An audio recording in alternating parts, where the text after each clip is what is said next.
Hello everyone, hope you're doing well. We are in War Thunder, finally on the live server for the next major update. Heavy Cavalry has finally come out, and that means that we can go over a bunch of the hidden changes that were not on the dev server. These are changes that have either come in with the update or are things which have been modified since the dev server left. So, as always, if you enjoy the content, make sure to subscribe and like the video, and let's get into those changes. The first one is actually a pretty fun one. It's the G4M1. Now, what they've done with the G4M1 is they've actually updated its cockpit. A lot of people have been asking for more and more bomber cockpits over the time, and it seems like pretty much once an update, Gaijin is actually adding a different updated cockpit to a different bomber, which is pretty cool. One of the things I'll also note is they've completely redone the kind of updated HQ graphics system. So if you have some performance issues or even have a few issues in terms of loading, which is what I have right now, that's kind of to be expected until things balance out, which isn't exactly great, but hopefully they fix it up. You can see here, this is the G4M1 cockpit. We have our mate over here, and then also there's even some stuff in the back, which is pretty cool. So you can see that they've fully done it up. They even have all of the throttle sticks done and also everything else, which is really, really cool. So yeah, this is a really nice cockpit. Really happy that they've done this, and hopefully in the future we can see more bomber cockpits in the game. Now, moving on to probably the biggest news of the update, that is, of course, the Abrams. The Abrams has been going through a lot of changes, many different ones, and after covering it for so many different videos in the update kind of dev server, it's nice to finally see it on the actual server itself. So, what have they actually done? Well, they made the big article about the fact that they were going to update the Abrams as it kind of goes forward, and how it's unfinished in terms of what it is. And what they're doing is, for the M1A1, they've actually made it so the steel armor plates in the hull and also the turret are now volumetric. So you can see here, you now have this kind of case or shell in the middle of it, which is the hull one. This is the one that we kind of saw on the dev server, but it's slightly different to one that's there. You can see it's only got 27 millimeters of armor on the side, which is pretty nuts. And then also the actual hull, the turret, you can see it's also fully volumetric. So this will change all of the external armor that's on the vehicle. When it comes to the internal armor, it pretty much just stays the same, which is the major part of the armor, the composite, but this shows that they are actually going to be modeling these things as new.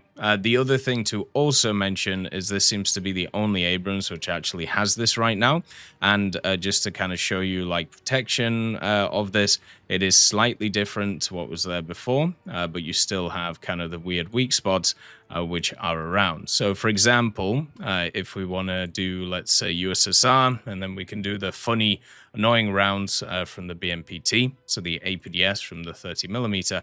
If you have a look at the protection map of this thing, it is very hard to actually pen it from the front, so that's really nice.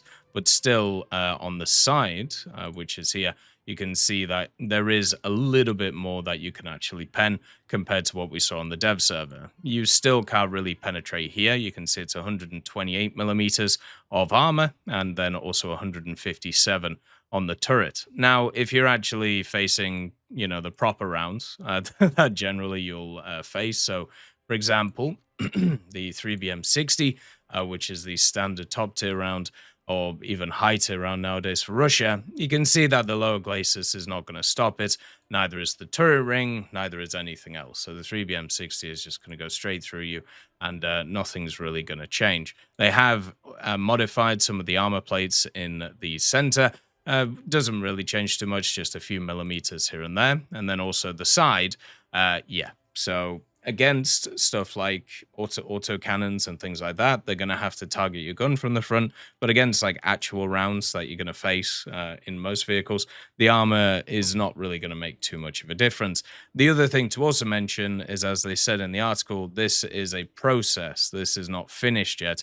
And that's why, if you have a look at stuff like the M1A2 Set V3, It does have some of it modeled, but definitely not as much as the M1A1 does. And then also this big brick on the front. A lot of people also said that after that Abrams article, I was misrepresenting what Gaijin was saying in terms of the additional armor protection of the vehicle, saying that they said that there'll be a bunch more kinetic protection on the vehicle, and this is incredibly important because what this means is on the top tier vehicles, you'll be able to not have the same weak spots as anything else. Well, as you can see, you still have the same weak spots as everything else because the actual equivalent protection is really not that much. This is the 3BM60 round, which is the one that you will face most. 3BM42 still also goes through it. Obviously, you can see it's yellow there. So it does make a bit of a difference. So sometimes it won't penetrate, other times it will, depending on the angle. You can see it goes straight through the turret ring, which is an absolute pain. If we have a look at other ones, such as like the 3BM46 round, which is kind of the slightly lower tier one, once again, it just kind of goes straight through this, and then also the same weak spots. So has much changed on the Abrams? I mean, not particularly. In terms of protection, the only thing is it has more turret armor and very, very slightly more protection here. But really, it's not going to do you too well against the standard rounds. Remember, the 3BM60 round is actually one of the more weaker rounds in terms of penetration at top tier. The 2A7 with the DM53 and other similar ones are going to slice through you like butter. By the way, this new updated kind of graphics system, you can see here, it looks really cool on this vehicle, on the set V3, so that's pretty awesome. Just thought I'd kind of mention that. Right, let's talk about maps. Maps are obviously pretty important in War Thunder. They're kind of one of those key things that a lot of people like talking about, including me, because you spend more time on specific maps than you do in specific vehicles. So Middle East is once again getting a change. So what they're doing with Middle East is the terrain around the spawn points has been changed for greater protection, and also unintended positions on the tops of rocks have been blocked. And at the same time, areas on the upper part of the map lines 1 and 2. So this area basically from where it's possible to safely shoot at spawn points has been blocked. So once again, they have modified this area. So if you didn't know, basically in this position, there is a little divot that you can sit behind and you can shoot across here, you can shoot across here, and you can shoot down to here, which is basically the two entrances out of the spawn points. This means that from this position, you can actually lock down the secondary spawns of all of the team. This is really bad because, yeah, it's very, very overpowered. Now, they modified this slightly previously, but they didn't fully get rid of the position. So hopefully now that position is gone because it's a silly position and should have been removed a long time ago. Another set of maps that are also getting some changes, Volokolamsk, one of my most, well, to be honest, I can't stand this map. I can't believe they added it back in. A very poor decision from Gaijin. So Volokolamsk and surroundings of Volokolamsk, they have made some gameplay changes to the maps, mainly because of the fact that they were terrible. So the asymmetry of the railway embankment has been adjusted. So this is this area right here, which is on this version of Volo, and then also on this version of Volo. Then also what they've done is the village near the middle of the map has been moved closer to the center of it. So therefore it's a little bit better in terms of it. And also there's a minor overall change to the road curvature that has been added too. So they're really trying their best to actually make Volokolamsk work and also make the surrounding of Volokolamsk work. Good luck, Godspeed. I'll be very, very surprised if you're actually able to do that. Now, they did actually go through with the changes to the gun on the dispersion of the BMPT and also the BMP gun, so I thought I'd just cover that quickly. Pretty much, this is affecting the BMPT and then anything that has the 2A42 cannon. It's also affecting some other guns as well, which is kind of interesting. The fact is, this is affecting the 2A42, the 2A72, and also the ZTM1. So they have just made it so this gun is going to wobble a bit more, and it's going to be much harder at range. Basically, the 2A42, the MK30-2 ABM, which is the Puma gun, and also the Bushmaster, all had the same accuracy as before. And now these guns, the Russian and also the Chinese guns, will have less accuracy at range than them. And I think that's fair, because one of the problems is if you have a look at the Bushmaster or the MK30, they have much lower fire rates than these guns.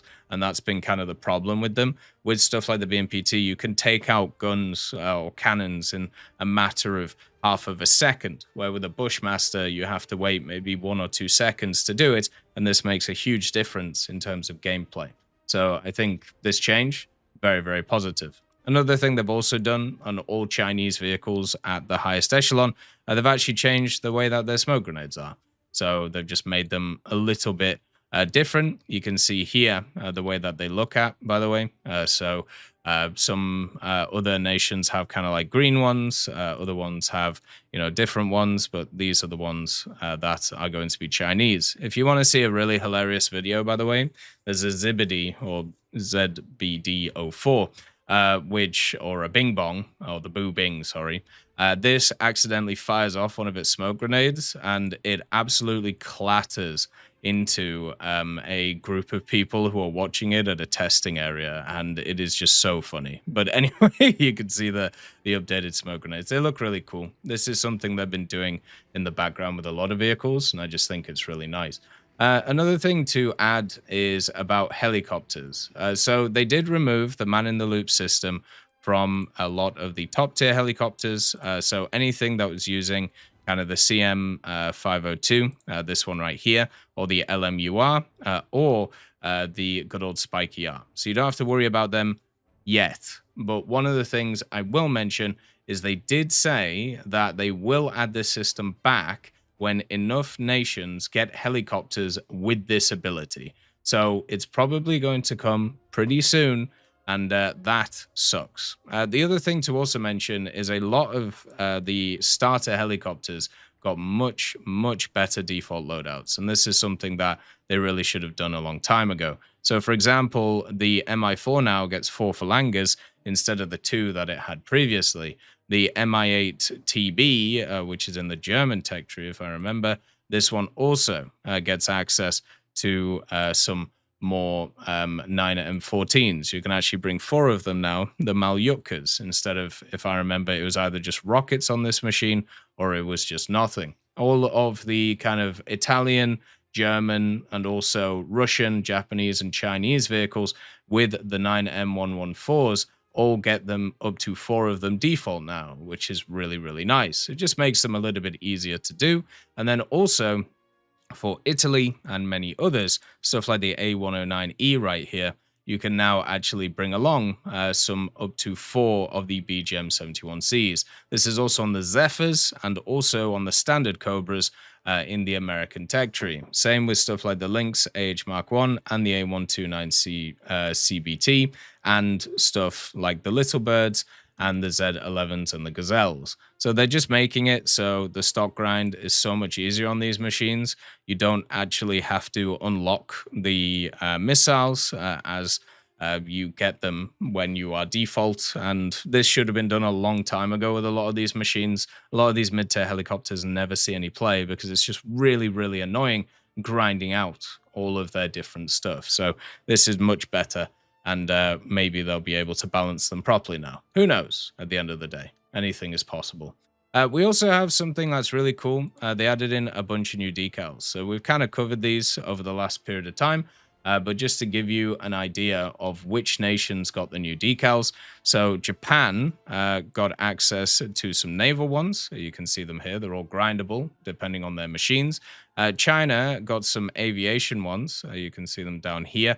Once again, you can grind all of these out. And then also ground. So they got some ground ones too, like the PKU and also the Bao Gong emblem and many others. Italy got access to some ground ones, like the Balestra and also some of the support ones, which are really cool, and they got access to some naval ones, which all look really wild and really weird. So I think that's really cool that they added those. And even Hungary got some aviation ones too. And you can see that they've actually added in some more tabs for different nations. And Gaijin did say that as more nation decals come into the game, they are going to add more tabs, which I think is pretty awesome. Another part of this, which wasn't mentioned in any of the dev blogs or any of the dev server stuff, which is really cool, is some older hidden decals that were part of either Italy or Britain or even Japanese ground vehicles have been added back into the game. So for some reason, they removed a bunch of them. I don't know why, and I don't know what kind of happened with them. But now they're actually going to be back, and that means that you can grind them out. They're going to be available to everybody. You can see here the regiment commander pennant is one of them, and then also the group commander pennant 2, which is here on top of stuff like the squadron leader one. So this just means that more old content is now available for everybody. And I think that's just really cool because, you know, there wasn't really a reason why it was removed, or, well, there probably was, but we weren't told it, and that kind of sucks. So that's pretty much all of the general changes that have turned up. I would like to hear your kind of feelings about this update. Obviously, it's day one, so, you know, we're going to have to let it marinate a little bit, see how everything's going. I will be streaming later on today, and we'll be going through a bunch of different stuff while that kind of happens. So hopefully I'll see you then. And if not, have a wonderful day. Look after yourselves. I'll see you soon. Bye-bye.